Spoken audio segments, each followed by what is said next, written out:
we're going. It's been a little while again. But I think our theory with this whole thing has been we're not going to make it a responsibility. We're going to just do it whenever we can and whenever we can have fun with it. Yeah. So we're doing it today. Speaking of fun, Ooh, in your camera, look at the sun behind you. I know it. That thing is It is massive. Check that out. finally like really, really nice outside. It's been all morning outside yesterday, doing some yard work. Yeah, my plan was to listen to book 5, Dungeon Crawler Carl, while doing that. But Spotify, I don't know what's going on with it. I use Spotify to listen to all my books. Yeah. Because I'll listen to it and read it, so I usually don't run out of time, because I think Spotify you have like 15 hours of listening time with the basic like premium plan. But this whole week, anytime I've tried to listen to it, it like does nothing, and then it will like go through the chapter in like 2 seconds. Oh. And then the book is over, and it's like, okay. So I haven't been able to listen to the audiobook. So that's kind of slowed me down a little bit. Yeah. But you've finished book 5. Yeah, finished book 5. That is so good. Like I tore through that one. And it's chunky. It is. The hardback version of the book is 707 pages. So it's a big boy. Yeah, I enjoyed that one a lot, a whole lot. What are some of your thoughts on it? It's so full of all different kinds of things, and I think that Matt Denneman has been great about each book. He introduces a little bit more element to enrich the storyline or enrich the character development. In this one, it's like a lot of things have come together, and he's at a tipping point. He's at an arc where some things are going to start going one way or the other. Yeah. Or could. So it'll be interesting to see what book 6 does. The world was packed. It was good. It was probably my favorite level. Yeah. Like favorite level design? Yes. Interesting. Okay. I have some different opinions. The last level was cool. I did Yeah. like the last level a lot. Least favorite, Iron Tangle. Really? Yeah. I liked the Iron Tangle. Now, I'm not going to pretend that I knew what was going on. I did not know where they were at, I couldn't give you a layout of how the map worked, but I liked the whole theme of it being like in this subterranean train station. I think that and it like afforded, series of railway cars. Yeah. I think that the Iron Tangle afforded some really cool moments. They couldn't have had any other level. Yeah. So that's what I do think about that. I think for this book in general, so I have like 100 pages left, so I'm at the end. So I feel like as far as score-wise goes, unless the end just sucks, which it's not going to, I don't think this is going to affect my score at all. But I think I had different expectations for the book. For book 5? For book 5, because a lot of it, at least the way I was taking everything, a lot of it was built up of Carl and Donut and company versus the hunters. Like that to me was what was being built up. And I know there was others like side stuff being built up. Like they sent the changelings there, and like they were gonna have to do all of that stuff. I get that. But in my eyes, the threat, the like tension point was the hunters. And I feel like we haven't really gotten too much conflict. Yeah, they were not as big of an opposition as what I expected. Yeah, I thought that was going to be our main plot point. Now, I will say I did kind of forget about that show that he's a part of, that the tattooed lady, naked tattooed lady. Oh Oh yeah. I forgot about her, Was I so Audette? you know that's probably my fault, because she was a pretty big part of this book. Hmm. I mean, she's a very big part actually. Yeah, you find out some things. But as far as like the map goes, I guess the monsters in the world were interesting, and I do like how it sort of started playing out at the end whenever they failed that big quest. Yeah. I won't spoil it, I guess. We'll maybe get into spoilers in a little bit, but oh, here it goes. So I did like when all of that happening and the map was changing. I did like that. Yeah. But as far as like the structure of the level, I would give it a good even. Like it wasn't good, it wasn't bad, because it is really just a city and town system, you know. Yeah. But I guess that does give some freedom to like make the towns themselves interesting, which I think they did. But what do you think? Am I being No. Am I just being a Debbie Downer? I do still think it's a good book. I've enjoyed the entire book. I think I just had I think what I liked different was expectations. they had the ability to take over towns, become the mayors, you know, of the Yeah. towns when they defeated the mayors, and then that town became theirs. So it's like an opportunity to have a small kingdom within the level, and it just added another little like layer of here's something else you can do, Yeah. and I think I liked that. I liked how it was almost feudal in a sense where you had the dark elves had their own little like area that was theirs, and you didn't mess with that. You didn't go near it because they were, you know, the big bad. Yeah. Then you had these other small towns. I don't know. I enjoyed it. It wasn't confining, which none of it's really been confining. Yeah, I mean, I do understand that, where like they had more of an open world. With the Iron Tangle, and even the book 4 with the bubble system, they were a little restricted, I guess you could say, in where they could go and like how they could traverse the map. But so I understand that them having like freedom. I get that. That is a good point. Yeah. Do we want to give a score and then kind of go into spoilers? Because I've got some plot stuff that I have some issues with, I think. Okay. Yeah. Let's go ahead. What would you score it? Book 5. Book 5. Book 5 it's a good 4.5 for me. So a great book. It's a great book. Book 5 of Dungeon Crawler Carl, The Butcher's Masquerade, which my score is subject to change because I have 100 pages left. But right now it's a 4. Good book. Good book. Good Okay, book. Fair. So the spoilers. If you haven't read the book, did my face tracking turn off? It did. Plug your ears. I think it's because my face is shadowed from the sun. Spoilers, if you haven't read the book yet, what are you doing? That's probably why this is blocked off.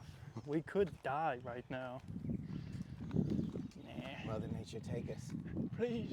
if you have to. So, one of my sort of gripes with the book, I guess, as far as plot goes, is everything with Big Tina. That could have been Like- left out. Not even that it could have been left out. It was like, I understand she's a part of the party, and like he's writing her into the end. I get that, but I kind of just don't care about the whole Big Tina storyline. Like, I thought she was. I mean, they're building like the start of the book, right? They're building up. There's this huge dinosaur. There's dinosaurs in the woods. So I'm expecting like a cool Carl Donut versus T-Rex fight, Yeah. you know? And then they start talking about all this stuff about the other dinosaurs or the mothers, and it's like all this stuff. I'm like, cool, but like I want to see Carl fight a T-Rex. Yeah, like, Yeah. uh, what are we doing? And then they get into the woods and like Big Tina's coming and they're surrounded by the other dinosaurs and I'm like, all right, sweet. This is when they fight Big Tina. And then it kind of just feels like it felt like it was ramping up and then it just stopped. And it's like, oh, Big Tina's on their side now. Like they made the potion, like they made the potion so that Big Tina's mom, a smaller dinosaur, was like kind of a minion to Donut, and then the mom dinosaur just told Big Tina to stop. That was one thing I did have a problem with that storyline because they did say that Tina did not know that Kiwi was her mother. Like she had lost that ability to remember that. Tina was looking for her mother, but she did not know that it was Kiwi. And then like, so why didn't Kiwi just tell Tina to stop murdering people like in the beginning? Way early on, yeah. Yeah. Because it was kind of like Donut got Kiwi to rein her in, but how? Right. Yeah, there's some holes there. I see that Yeah. now that you bring it up. I mean, it's cool. I think like it's a cool, like it's a fun little part of the book of like they've gotta have her finish the dance recital and all this stuff. But like with everything else going on, I kind of don't care. Like it's sort of a C plot line, Yeah. but it's taking up page count from the A and B plot line, and I'm like, Well, you got 100 pages left. I won't ruin it for you. oh, and that's what I'm saying. All of my opinions could be completely wrong. I understand that, but man, I think we got maybe like one of the saddest moments in the book so far. God, yes. Are you thinking what I'm thinking about? I'm thinking probably, yes. About Miriam Dom Uh-huh. and Prepotente? Exactly. What did you do, mother? It's like, oh my lord! And then when Devin sent that, sent Yes. that picture he had, I was like, dude, that makes it worse. Yeah, that was Yeah. pretty tough. That was sad. And it was all the way up to that point, I was not 100% sure that I wanted to trust Miriam Dom. Yeah, well, that's what they were building it up to be that way. Yeah. But I kind of expected, because they were like, this is just a thing with books. If the book is telling you what's going to happen, that's not what's going to happen. Yeah. So the book is telling you like, oh, this might be a trap from Miriam Dom. They're giving us the vampire potions and the vampire gear. It's like, oh, we got to watch out for Miriam Dom. It's like, well, okay, then it's probably not Miriam Dom. There's probably something else going on.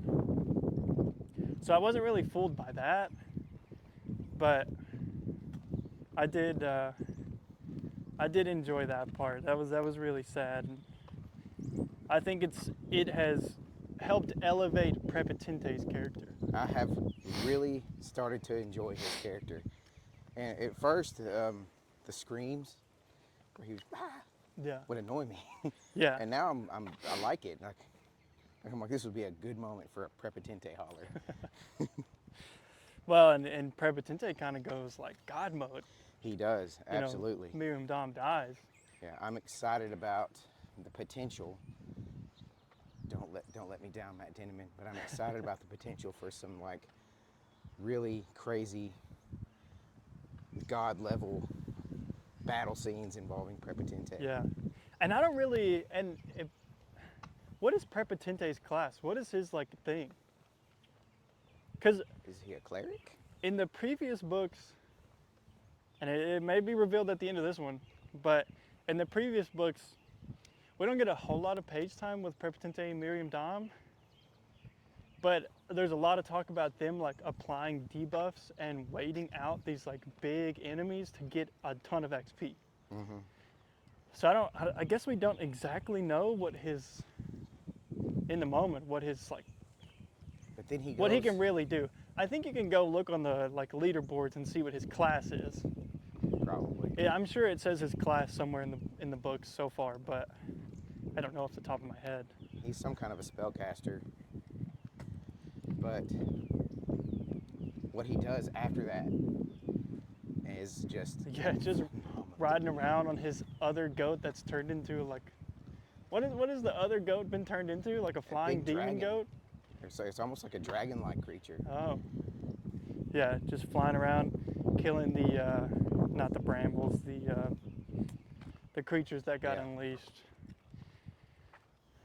Kills Yeah. like most of them by himself. Not to like totally switch gears here, but I do enjoy the whole Donut and Raw conflict and situation. Yes. That's off of a bike. Someone's part of their bike is just sitting on a bench. But him stabbing the arrow of gonorrhea into her, that was hilarious. What's worse is like how what has to happen for that to be remedied. Yeah. Well, give him a little context with the male mantis and then what happens. So getting stabbed by the arrow of gonorrhea gives the person fiery, flaming gonorrhea that just kind of torches their genital area, and then it heals and then retorches again over and over and over again. The only way to get rid of it is to pass it on, like you would any other case of gonorrhea, to pass it on. So, but these mantis, they can't just mate, or they can't cut off their genitals, specifically this one, because she's slated to be the queen of her hive. Yeah, she's the princess, right? She is the princess. So she has to be able to mate to pass that off so she can get rid of it herself. Well, there is no other male mantises. The only one that was there offed himself. Yeah. Well, Carl like kind of takes him Yeah. and tells him what has happened, and he's like, I'm out of here then. Yeah. Because she's gonna kill him anyway. Yeah. Because the mantises They kill the male after the deed. Yeah. So he's like, I don't want to have fire crotch and then have my head eaten And off. then died. Yeah. So he takes care of it himself. So the only other person to be able to get into the game to be able to remedy this is her mother. But her mother through the form of a god. That can change genders. That is a little complicated to me. Like, did her mother come down, or did the mother just get the god to come down? The mother got the god to come down, but remember they pay for a spot to play as the gods. So these rich people are the gods. Okay, I must have missed that part. So it was her. It was her mother Playing as a male version of this god. So she. Does that make it better? I don't think so. So Vra has fiery gonorrhea, and the only way to get rid of it is to have sex with her own mother in the form of a male mantis. Deity. Yeah, that's. That's why I texted you that night, and I was like, I have 2 words for you. Tell that to someone with no context of what Dungeon Crawler is, and see what they think. Yeah, just say something to somebody. Just look at them and say, transgender incest. Interesting. Okay. But yeah, I feel like we started this conversation and I sounded a little negative on the book. I really enjoy the book. Yeah. It's been good from the jump. I think I had different expectations, and I've had to adjust how I'm looking at it, if that makes sense. Yeah, it's been my favorite for a lot of different reasons so far. Like I said, it was loaded with everything, the action that's been in it. You know, and actually looking back, it's not been as action-packed as some of the other books. It has been, but it hasn't. But there's been a lot of story. It has. I just don't think the action has been as detailed, and instead, Matt Dinniman has focused more on the plot lines and what is happening behind the scenes. Exactly. You know. I think there's a moment where, Carl and Donut have this moment where Donut really kind of cracks. Yeah. And Well, she sees Ferdinand, yeah, and Ferdinand tries to kill Mongo. Is that what you're talking about? then and then it's after all of that. You know, Carl, she's a, Oh my God! And they meet B in this book, don't they? and they meet B. Or was that last book? No, it was this book. Yeah, they encounter B. We haven't even talked about that. And, but it was after that moment where they go off camera, and Donut lets B have it, and kind of unloads everything. Like Yeah. I think most of us knew that Donut knew.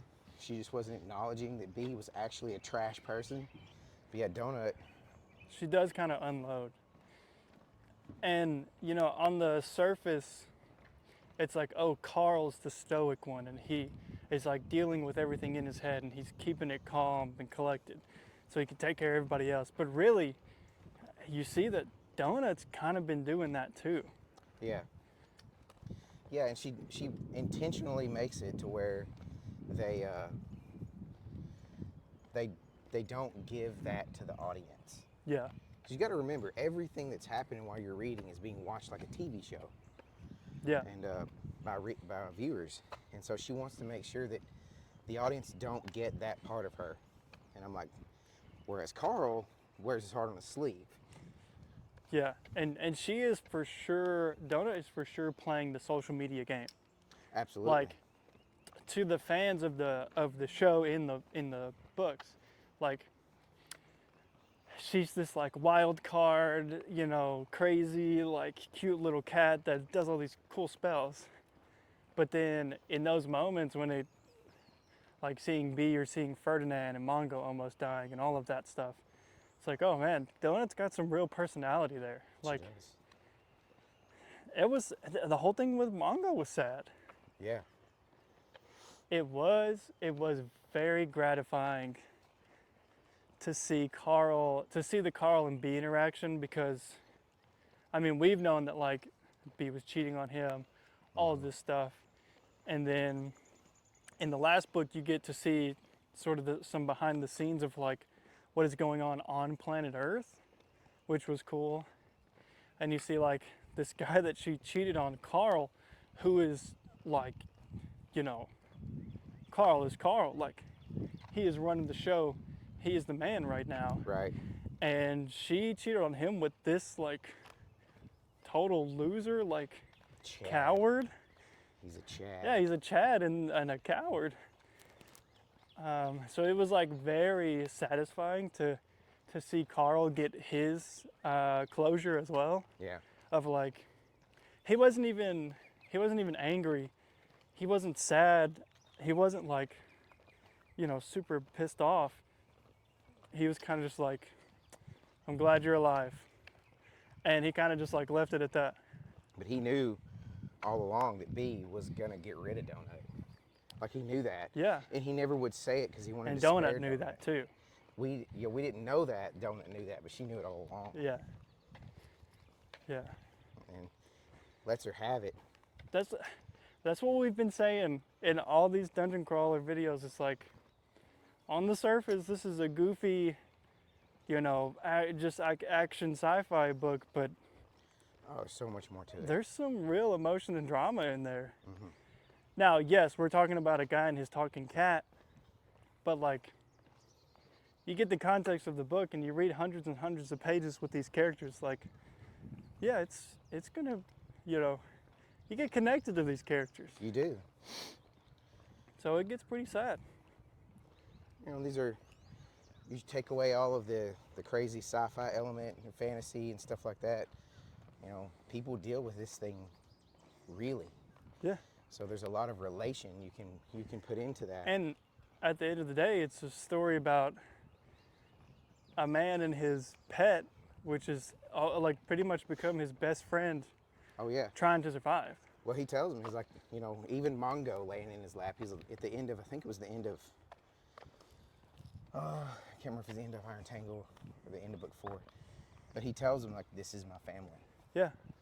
And dude, Matt Dinniman, he slips in like one sentence here, and it's like a little flashback to Carl and his parents, like Carl's childhood. I'm like, oh my lord, this dude is, no wonder this guy is who he is, because it's like one random sentence is like, yep, Carl had the worst childhood ever. And it's like, oh my gosh. Yeah, that's true. Yeah, his memory flashbacks are pretty bad. And like he'll have like, you know, like sometimes there'll be like a paragraph here and there, but it's those one sentences that are just mixed in with everything else. Yeah. And it's like, Jesus, you didn't have to do that to me. But it's good. It's been a really good book. Very good book. Very, very good book. I like the character interaction. One thing that I am looking forward to seeing how it plays out is, does Prepotente maintain a civil? Because I want to say it's a good relationship with Carl and his party, but it's not. It's a civil one. Does Prepotente maintain that? Because he said after Miriam Dom died, he was going to kill everyone that might have even contributed to her death. Yeah, yeah. So, does he perceive Carl and Donut playing a part at some point?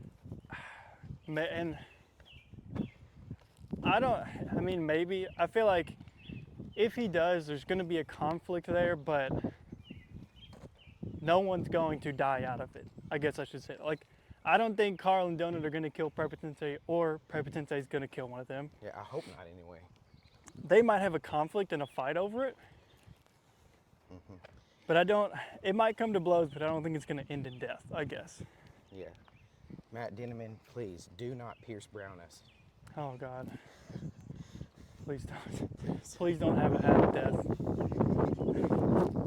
I think, honestly, at this point, I think Donut and Carl are making it to the end, of course. I think who would really get me if they died is Katya. Oh my goodness. If Katya died, that would be the worst. Yeah. That would be awful. And I'm not gonna spoil anything for you.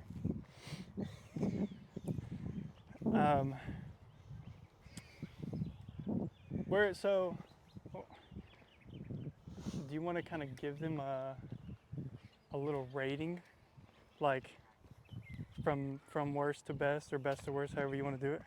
Can you do that? Yeah. Hey, how are you? Say hi to the chat. Yeah. Hi. But yeah, let's attempt that. I can go first. I think I kind of have my order in my head. Okay. This goes without saying, all of these books are good at least.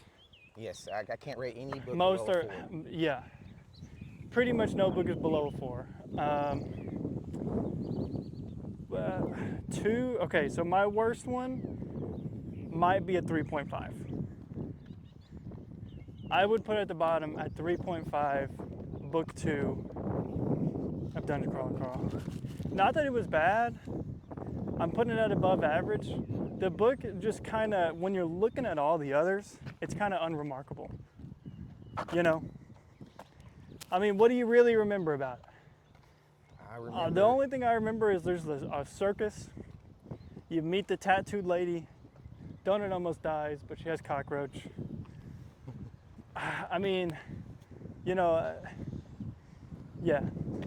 Floor 2, book 2, kind of feels like, or no, that's floor 3.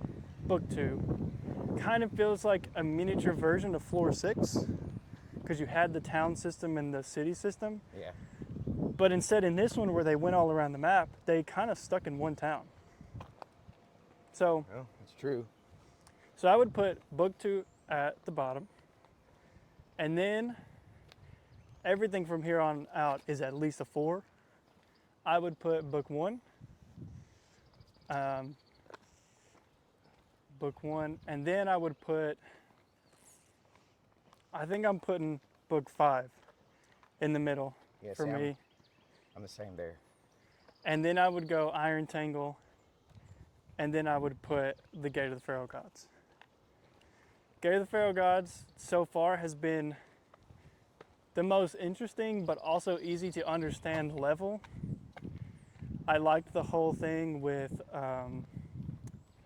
not the compass. What was it? Oh, Well, watch. the gate of the Pharaoh Yeah, the gods. actual What the gate. thing is, the book is named after. Humptown was hilarious.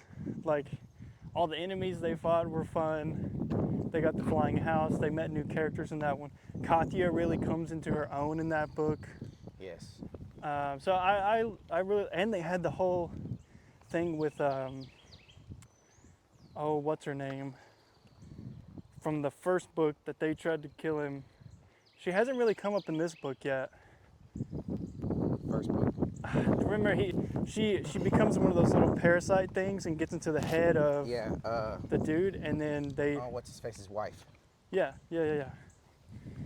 So you get that whole conflict and that moment at the very end, which was really cool. So that so far has been my favorite.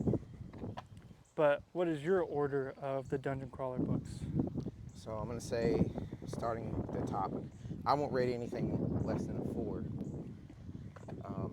And starting from the top, book 1 was so good. I mean, it just pulls you into the rest of it. And then after that, I really liked book 5, book 5 has been my next one. Then book 2, and then book 3, Iron Tangle. Okay. It's closer to the bottom for me. And Book 1 as your lowest? book 1 will be my highest. Oh, So book 1 was your started at the top. highest. Yeah, I started at the top and worked my way down. Okay. Uh, The way you were I have to hyping flip up. that. I have to flip that. Gate of the Pharaoh Gods would be my next to the bottom, and then Iron Tangle book 3 would be my bottom. Interesting. The way you were hyping up Butcher's Masquerade, I thought that was going to be My top. your top. It's without book 1, you can't have book 5. Well, yeah. And, without I mean, without book 1, you can't have any of them. right, but I mean that's why I have to kind of to give it that. And it does really good at setting up the world. It Like does. it is a very, very good book 1. I feel like a lot of book series, they kind of get everybody, it happens so often where everybody's like, oh, just get past book 1. Get past book 1 and 2. And it's like, well, this series though, Oh, I mean, you're reading peak off the jump. quickly. Like So, book 1 makes you read book 2. oh yeah.